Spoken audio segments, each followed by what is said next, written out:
Hurmatli obunachilar, mana bu holatga hozir Toshkentga ketayotganimizda ko'zimiz tushdi. Biz MBN jamoasi bilan yangi proyekt boshladik. Sababi Alloh roziligi uchun, Xudo xolasa bizni qo'llab-quvvatlab turasizlar. Kimda mana shunaqa holat bo'lsa, pastdagi raqamlarga qo'ng'iroq qilasizlar va mashinangizni agar sizda aybingiz bo'lmasa, hech qanaqa bir so'm to'lov qilmasdan hamma qilingan zararni inshaalloh qoplab beramiz. Bu holatda xodimlarimiz kelib o'rganib chiqadi va aybdor mashinasini o'zi qilib oladi.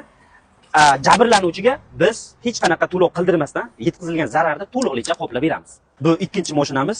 Mashinamizda joylar o'zgartirilmagan, faqatgina bitta sharti bor, joylar o'zgartirilmagan bo'lishi shart va bunga GAI xodimlari kelib, mashinani stankaga qo'yishmaydi. Xudo xolasa, bizda o'zimizda xodimlarimiz kelib, holat bilan tanishib, mashinani pramoy ustaxonaga olib ketiladi, xudo xolasa.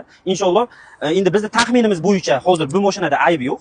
Bu mashinada ayb yo'q, chunki u Cobalt yo'liga chiqib ketgan va to'g'ridan keladigan mashinani urgan. Endi shu holatda o'rganib chiqib, xudo xolasa inshaalloh bu mashinaga yetkazilgan zararni to'liq qoplatib berishga inshaalloh harakat qilamiz. Bizni qo'llab-quvvatlab turasizlar. Yangi proyektimiz inshaalloh bugundan ishga tushdi. Mana shunday hollarda MBN jamoasi sizlarga yurakdan yordam beradi.